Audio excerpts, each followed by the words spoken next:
Namaste.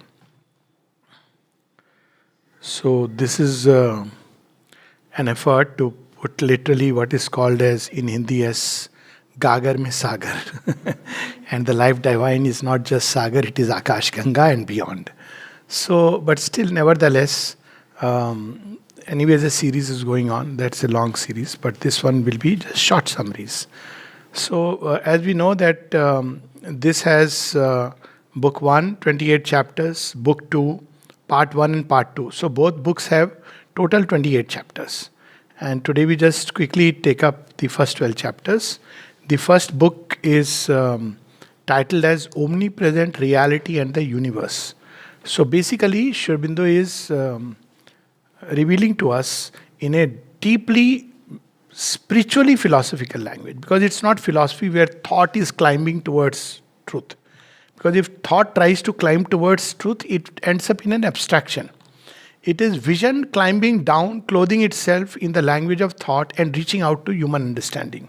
So we must understand that the life divine is not, thinking which is trying to discover things which are beyond. It is direct vision and experience and realization, which Sri Aurobindo is giving us in a body of thought which is more suited to the philosophical temperament. But it is not philosophy in that strict sense, the way we understand. But it is the highest philosophy in the sense that it is things that he has seen and he is providing us with the logical links and structures that we need to understand it. So the first book primarily concerns with, it starts with human aspiration, takes us to the cosmos, to the divine, and comes back to us. So this the whole cycle which is completed starts with the human aspiration and comes back to the knot of matter, substance, the ignorance, and supermind mind and the overmind maya. So it's like a complete cycle. So the journey to divine life starts with human aspiration, which is the same since the time man has awakened in his thought. He's living trying to live his life as a conscious thinking creature. And that aspiration is God, light, freedom, immortality. But when we look at the actual facts of the world, they appear otherwise. So Sri Aurobindo says, if you focus on the discords, it look too many. But actually, this is how the world magician works. He uses these discords as a means for a greater reconciliation. So, where there are no discord, you cannot have a wonderful symphony. That's why you see the best symphonies are when there are instruments which are of very different character. Nowadays, it's coming up also in programs where you, like supposing somebody takes out music out of rocks, it will be just amazing because it's an impossible thing. So, something like that, the divine harmonist is using this base material called matter to create something which only his deepest, vivid, most luminous conception has cast forth into this form of universe. So there is a divine truth which is working in this universe, and in human beings it becomes conscious. So we become conscious of the plan of God, but at first it is very vague.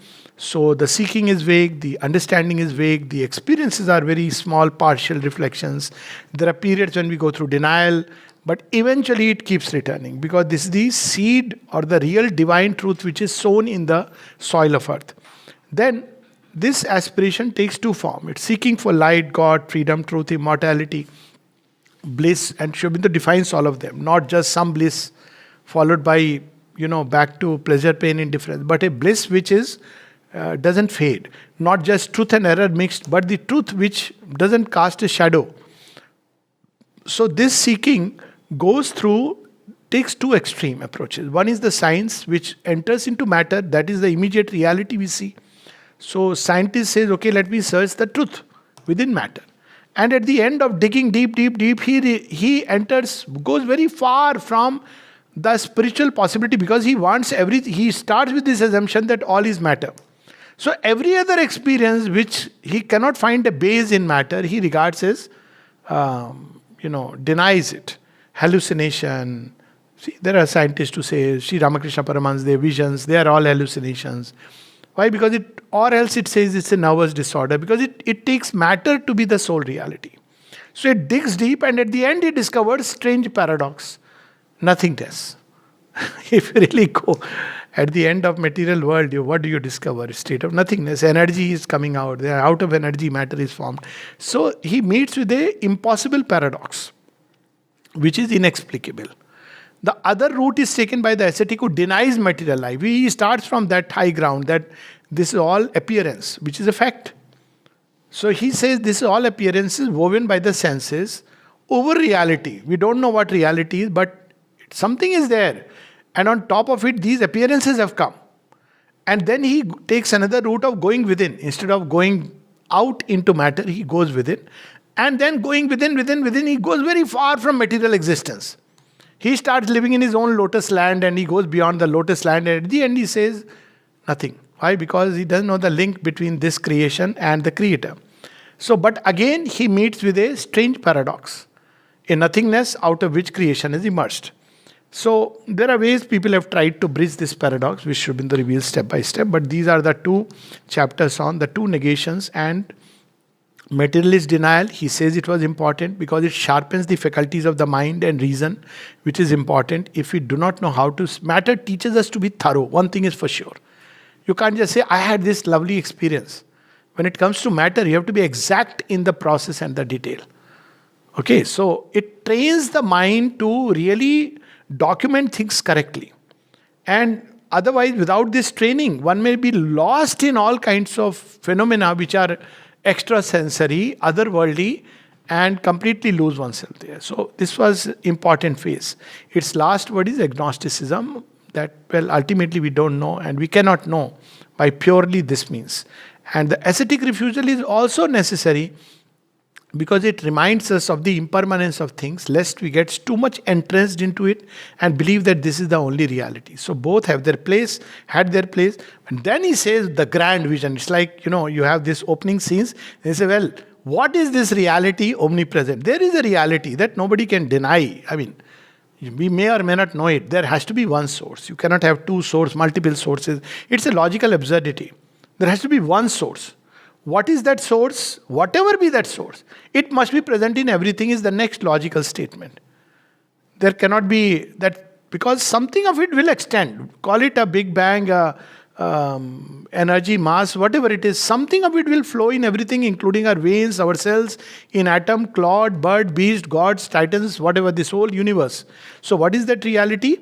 So there he brings out through a process of entire beautiful, as I said, mystic vision and spiritual logic, the logic of the infinite, that reality omnipresent is not just cut off from the world.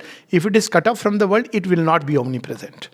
So it manifests, it is transcendent from the creation, because that is how it is absolute. You can't be absolute if you are only, so some people say that God is nothing but all. If God is only all, then he would not be absolute, because he'll be dependent upon the all. So God is greater than the all. But next is, he expresses himself through the all, manifests himself through the all. So we can say that Mahabharata and Vyas are two inseparable truths, but we can equally say Vyas is greater than the Mahabharata, and as many Mahabharatas he may write. But something will be there in Vyas which transcends his creation. So both things are true. He is transcendent as well as universal. And in this universal creation, each element he is present. So we can say that when I use the word I, it is independent of all this. Anybody, for that matter, says I. So you ask, what do you mean? Do you mean this finger? Do you mean by I this? So you say, don't be absurd. I mean myself. But you say, oh, so this finger is not you. Can I take it away? No. This too is me. What about the cells which are within? This too is me. Okay, so same way, the divine who is transcendent, universal and individual are three different poises he takes. One where he goes is beyond all these, and second, he is expressing. In that, Sri Aurobindo touches upon the idea of being and non-being. So, ordinarily we think by non-being, this there in mystic literature, Sad and Asad, Asat. So, because the mystics found that Sachidanand. So, he said, where does he come from? So, they entered into that from the non-being. That's how Rig Veda describes it, which is unfortunately known as the Nasadiya Sutra. Sukt. So they discovered a state which is beyond, which you cannot define. By non-being is meant that by anything you cannot define, you cannot even say Sat Chit Anand. But is it really completely that? So Sri Aurobindo says when you enter that state, you experience that peace and bliss which Buddha, who talked about Anatmavad, he embodied in his life, and a mighty action, stupendous energy. So actually it is not void of contents. It is like a reality which nothing can really express fully. That's why they call Neti Neti. Even the highest terms cannot define him. So Parabrahman. But what is Sachidanand or being? Parabrahman, for the sake of relation with the world, brings out himself, and like I have my own truth, but when my son comes, to him I am his dad. And if a friend comes, I am a friend. But am I limited to these? No. I may be completely free of all relations. I mean, it applies to everyone. This is just a crude example. So then what is the destiny of the individual? Destiny of the individual is to embody this truth, because in him also it is the same truth which is expressing. So this cosmos has been created to manifest the divine. So the individual's inevitable destiny is to manifest the divine in all the three terms. As an individual, my role in it; as the universal, the Lok Sangrahart, the great event towards which, because I may say, okay, individually I will manifest the divine. I will find the divine. I will become one with the divine. What about creation? So then you discover, no, it's not just an individual pursuit. Everything is interconnected. That's why we read that the liberated soul reproduces itself in number of bodies in earth, and who knows beyond, terrestrial and beyond, just as an animal reproduces animal bodies out of itself. So every person who gets liberated, he extends this into others, makes it easier for others. So destiny of the individual is not just an individual, but a collective march of mankind toward the great event, in which his liberation is the first key. And after that liberation, he must become a progressive instrument for the manifestation of divine. So man in the universe is for this work, and universe is given to him to explore, and by exploring he grows. So as he grows, the universe grows. Earth without man didn't know what it is. Man reads the earth for the earth. So that way the universe is there to facilitate our growth. And literally by exploring here, there, all the dimensions of the universe, we grow. At the same time, universe grows as we grow. So this is, both things are interconnected. And then he says, but however, the problem is the ego doesn't understand it. So ego lives with the sense of duality. The ego is only a frontal appearance. It has been created for a particular purpose, because the one wanted to become many. So now he start taking up that big challenging question. One became the many. But who are these many? Are they ego individuality? So he says no, but that is a requirement initially. If prematurely the shell of the ego breaks, there will be nothing but chaos, madness. So ego is required for some time so that we can awaken to a world. It's like a child in the cradle. So if you prematurely tell the child, oh, you can walk, so child will just fall and break his bones. So in the cradle first. So ego is like the cradle in which the real psychic being is actually developing. The soul is developing. But Sri Aurobindo doesn't yet introduce the term soul. He just says that there is the ego structure, and if we look at the ego, the problem of ego is ego lays a false value on things. That's why it cannot understand God's ways. What is the false value? Either it exaggerates itself and says the whole universe and God should move around me. It's a false stress. And when that doesn't happen, it says there is no God, which is the most absurdist logic ever created upon earth. Are mere life mein kya kiya? Are you the only one living? This entire creation one has to see. At the same time, or it takes the other extreme. Oh, there is nothing. What is human beings? They are just little dot in this whole universe. So what is humanity? He says both are errors. Because it is through humanity that the divine expresses himself most. So we have to get rid of both these errors and discover our true role. What is our true role? Ego must abdicate itself to this supreme self, and then what happens to it? It is not annulled, it becomes an instrument.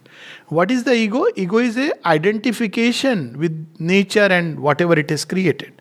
You say it is me, it's my house, I'll do it my way.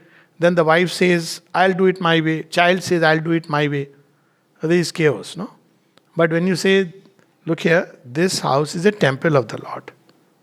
Now, each one will do their way, but keep in mind it's a temple of the Lord. How would you do it if it's a temple of the Lord? So then you don't have worry. Like in an ashram, obviously everybody will follow his own way. But does that freedom mean that I'll do anything and everything? It cannot be, because the core is that it is a temple of the Lord. I can't say I'll get drunk and walk into the ashram and say we are free to do anything. That will be an absurdity. So it is, this house is a temple of the Lord, and ego must abdicate itself and know that all that it called itself is not really itself, but only an instrument. The real self is within us. So this is what he reveals to us. And then he takes, see, these chapters are flowing into each other. They may appear disconnected if you take them chapter by chapter. So then how do we discover this? So he gives the methods of Vedantic knowledge. How did they discover it? So one, reason can have two movements. One is based only on surface facts, and the other is the same facts. The reason can enter into a larger mind space and infer things. It doesn't yet know, but it can infer things. When you look at creation, forget everything. I mean, as a young student, I remember there was a boy who was in final year MBBS.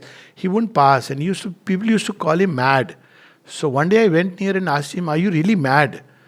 So he looks at me quizzically and says, look. So I said, what? Look, so all the stars there. He said, what do you see? I said, so many stars. So what do you think? Who made it? Is it just like that? So I'm contemplating on that, like this thing. But I could understand that this is a luminous madness. He has lost balance upon earth, but it is not like a dangerous. So when you look at this world, any aspect of world, look at a flower, the way it blooms, you will be compelled to infer that there is a perfect intelligence which is at work. It's an inference. But we cannot know only fully by this rational inference. This can provide us a platform to go from reason to intuition. So through this intuition that there is the divine, whatever you may say, this intuition keeps on. Without, just imagine living a day. I mean, I have asked some people, grow up, total atheist. I say, okay, live one day with this idea that there is, really speaking, no reality. Then let's see how your actions will be. Why would you do anything at all? This intuition is there, inbuilt in creation. If there is no God, no reality, no perfect consciousness, why would you do anything at all?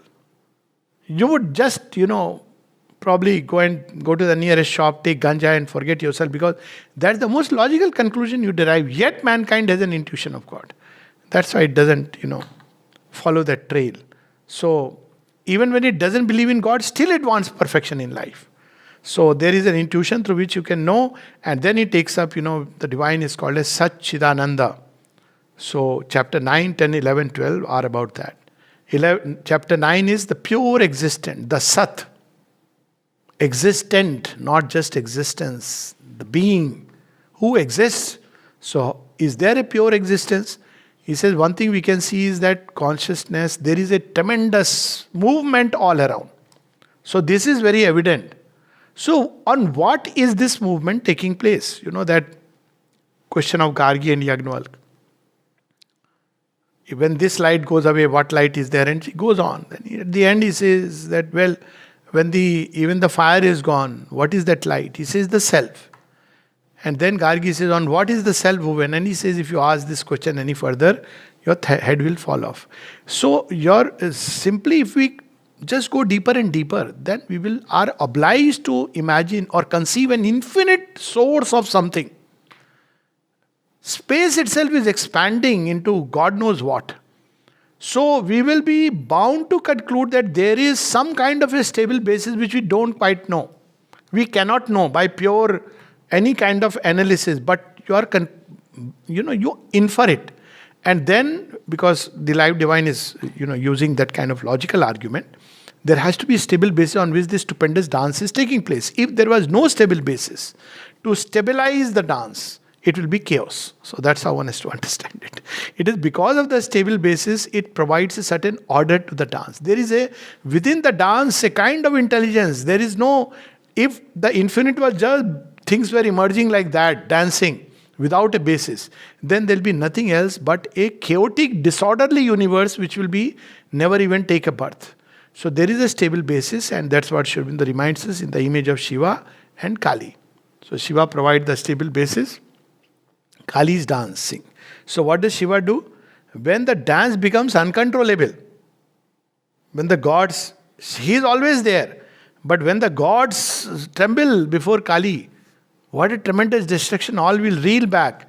So Shiva lies, and when the moment she steps on Shiva, she stops. Okay, I have reached the limit of. So there is the Kali's dance on Shiva's breast. That is the symbol of the stable basis on which movement is taking place. And then he speaks of what about this force which is operating all around in creation. Is it a conscious force or a mechanical force?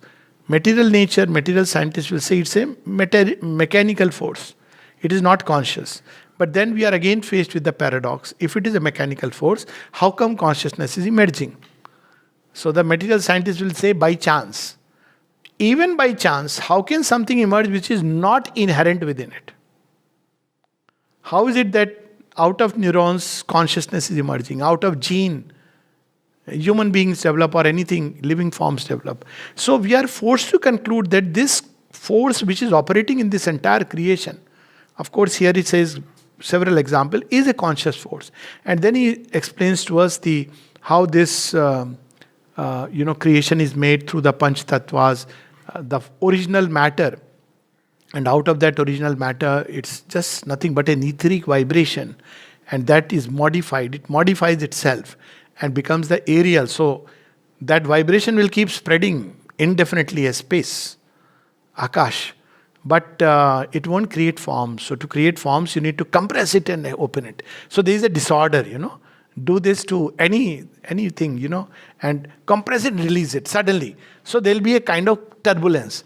And there will be the clash of the vibration with each other, and there is a possibility of form. So that is the aerial element, Vayu Tattva.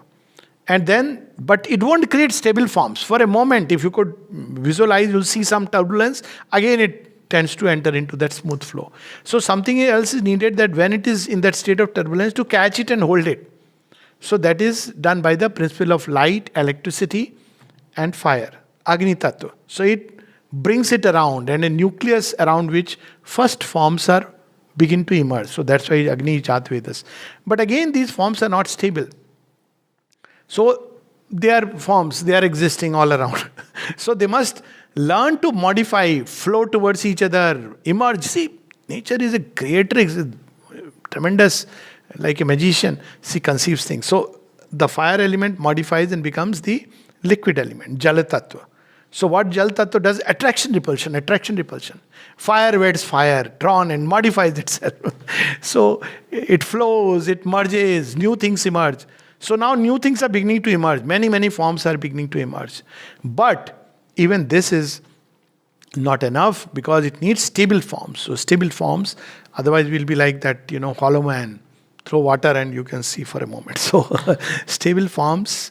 Then comes this final Prithvi Tattva. Prithvi Tattva is something which binds, holds, gives it concreteness. So we have all the 5 elements, and then 5 corresponding senses to receive it, to the ear, sound, Akash Tattva, the etheric vibration, the aerial through touch, sense of touch, and of course the skin, and everywhere you can sense touch of some kind, not inwardly inside, but outside you can sense. Then fire, you have sight, and then Jala Tattva, you have the smell and taste, and Prithvi Tattva, you have smell. So you have all the complete, the way, and all this emerges from that conscious force which is operating behind it. And then there is Ahankar and Mahat. Ahankar is the individuality, according to Sankhya.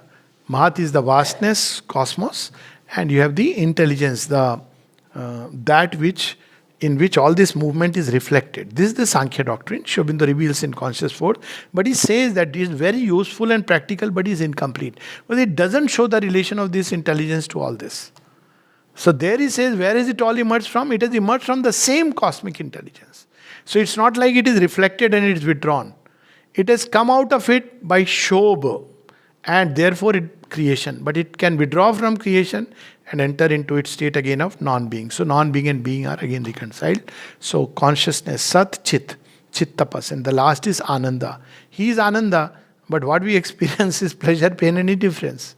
So why we experience it?